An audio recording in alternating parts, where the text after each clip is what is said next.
Russia Ukraine യുദ്ധഭൂമിയിൽ നിന്നും വീണ്ടും ഒരു കറുത്ത ദിനത്തിന്റെ വാർത്തകളാണ് പുറത്തു വരുന്നത്.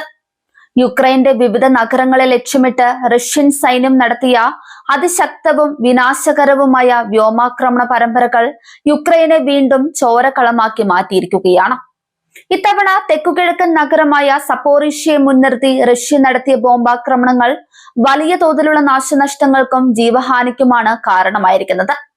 റഷ്യൻ വ്യോമസേന തങ്ങളുടെ ഏറ്റവും മാരകമായ ഗ്ലൈഡ് ബോംബുകൾ ഉപയോഗിച്ച് നടത്തിയ ഈ കടന്നാക്രമണം യുക്രൈന്റെ വ്യോമ പ്രതിരോധ സംവിധാനങ്ങളെ നിഷ്പ്രഭമാക്കുന്നതായിരുന്നു.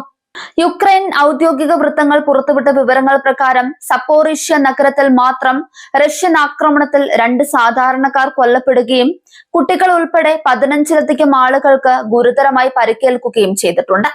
വെറും 90 മിനിറ്റുകൾക്കുള്ളിൽ 7ഓളം അതിശക്തമായ ഗ്ലൈഡ് ബോംബുകളാണ് റഷ്യൻ യുദ്ധവിമാനങ്ങൾ നഗരത്തിന് മേൽ വർഷിച്ചത്. അതിവേഗത്തിൽ ഒന്നിനു പിറകെ ഒന്നായി പതിച്ച ഈ ബോംബുകൾ സപ്പോറിഷ്യയിലെ ജനവാസ കേന്ദ്രങ്ങളെയും കെട്ടിടങ്ങളെയും തരിപ്പണമാക്കി കളഞ്ഞു. സ്ഫോടനത്തിന്റെ ആഘാതത്തിൽ തകർന്നടിഞ്ഞ വലിയ കെട്ടിടങ്ങളുടെ അവശിഷ്ടങ്ങൾക്കിടയിൽ നിരവധി പൗരന്മാർ കുടുങ്ങിക്കിടക്കുന്നതായാണ് റിപ്പോർട്ടുകൾ.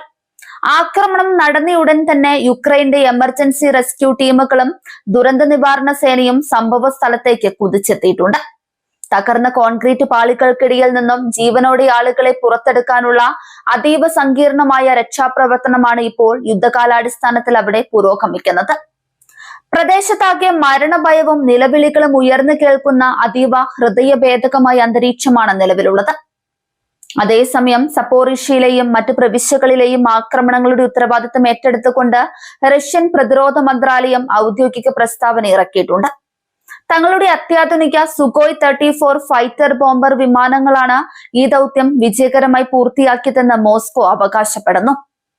യുക്രൈൻ സൈന്യത്തിന്റെ തന്ത്രപ്രധാനമായ താവളങ്ങളെയും ആയുധപ്പുരകളെയും ലക്ഷ്യമിട്ടാണ് തങ്ങൾ കൃത്യതയാർന്ന ആക്രമണം നടത്തിയതെന്നാണ് റഷ്യയുടെ വാദം.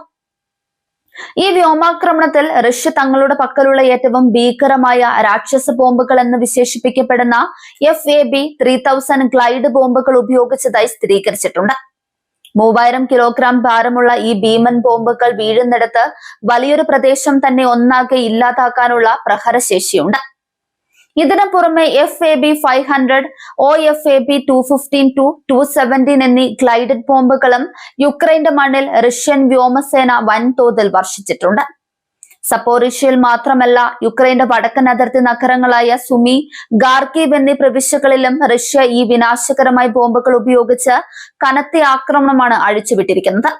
ഈ മേഖലകളിലെല്ലാം യുക്രൈന്റെ സൈനിക കേന്ദ്രങ്ങളും ലോജിസ്റ്റിക് പാതകളും പൂർണ്ണമായി തകർക്കാൻ തങ്ങൾക്ക് സാധിച്ചതായി റഷ്യൻ പ്രതിരോധ വക്താക്കൾ അവകാശപ്പെടുന്നുണ്ട്. റഷ്യൻ അതിർത്തിയിലേക്ക് യുക്രൈൻ സൈന്യം നടത്തുന്ന മുന്നേറ്റങ്ങളെ തടയാൻ ഈ ഗ്ലൈഡ് ബോംബുകൾ വലിയ പങ്ക് വഹിക്കുന്നുണ്ട്. ഗ്ലൈഡ് ബോംബുകൾക്ക് പുറമെ വിപുലമായ രീതിയിലുള്ള ഡ്രോൺ ഓപ്പറേഷനുകളും റഷ്യ യുക്രൈൻ യുദ്ധമുന്നണിയിലുടനീളം ശക്തമാക്കിയിരിക്കുകയാണ്. ആകാശത്ത് വെച്ച് യുക്രൈന്റെ നിരീക്ഷണ ഡ്രോണുകളെ വെടിവെച്ചിടാനും തറനിരപ്പിൽ യുക്രൈന്റെ സൈനിക വാഹനങ്ങൾ, ആയുധ വിതരണ ശൃംഖലകൾ എന്നിവ തകർത്താനും റഷ്യൻ ഡ്രോൺ സ്ക്വാഡുകൾക്ക് കഴിഞ്ഞിട്ടുണ്ട്.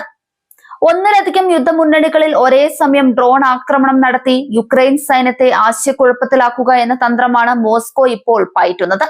പാശ്ചാത്യ രാജ്യങ്ങൾ നൽകിയ അത്യാധുനിക വ്യോമ പ്രതിരോധ സംവിധാനങ്ങൾ കൈവശമുണ്ടായിട്ടും റഷ്യയുടെ ഗ്ലൈഡ് ബോംബുകളെ തടയാൻ യുക്രൈന് സാധിക്കാത്തത് വലിയൊരു പ്രതിസന്ധിയായി മാറിയിരിക്കുകയാണ്.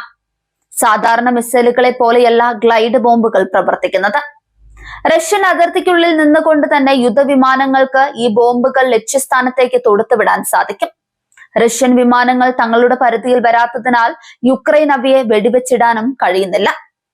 തുടർച്ചയായി ഉണ്ടാകുന്ന ഈ ബോംബാക്രമണങ്ങൾ യുക്രൈൻ പ്രസിഡന്റ് വ്ളോഡിമിർ സെലൻസ്കിയെയും പാശ്ചാത്യ സഖ്യകക്ഷികളെയും വല്ലാതെ പ്രതിരോധത്തിലാക്കുന്നുണ്ട്. യുക്രൈന്റെ ഊർജ്ജ നിലയങ്ങളും അടിസ്ഥാന സൗകര്യങ്ങളും തകരുന്നതോടെ വരും ദിവസങ്ങളിൽ രാജ്യം വലിയൊരു സാമ്പത്തിക, മാനുഷിക തകർച്ച നേരിടേണ്ടി വരുമെന്ന ആശങ്ക ശക്തമാണ്. റഷ്യൻ വിമാനങ്ങളെ തങ്ങളുടെ മണ്ണിൽ വെച്ച് തന്നെ തകർക്കാൻ പാശ്ചാത്യ രാജ്യങ്ങൾ നൽകിയ ദീർഘദൂര മിസൈലുകൾ ഉപയോഗിക്കാൻ അനുവാദം നൽകണമെന്നാണ് സെലൻസ്കി ഇപ്പോൾ ആവശ്യപ്പെടുന്നത്. റഷ്യ തങ്ങളുടെ സൈനിക ശക്തി പൂർണ്ണമായി ഉപയോഗിച്ചുകൊണ്ട് യുക്രൈനെ കീഴടക്കാൻ ശ്രമിക്കുമ്പോൾ ഈ പോരാട്ടം വരും ദിവസങ്ങളിൽ കൂടുതൽ കലുഷിതമാക്കാനാണ് സാധ്യത. സപ്പോറിഷ്യയിലെ സാധാരണക്കാരുടെ മരണം പാശ്ചാത്യ ലോകത്ത് വലിയ പ്രതിഷേധങ്ങൾക്ക് കാരണമായിട്ടുണ്ട്. എങ്കിലും പുടിന്റെ സൈന്യത്തെ പിന്തിരിപ്പിക്കാൻ ആവശ്യമായ ശക്തമായ പ്രതിരോധം തീർക്കാൻ യുക്രൈന് ഇനിയും സാധിച്ചിട്ടില്ലെന്നതാണ് യാഥാർത്ഥ്യം. രാക്ഷസ ബോംബുകളുടെ ഈ താണ്ഡവം യുക്രൈന്റെ ചരിത്രത്തിലെ ഏറ്റവും ഭീതിതമായ അധ്യായങ്ങളിൽ ഒന്നായി മാറുകയാണ്.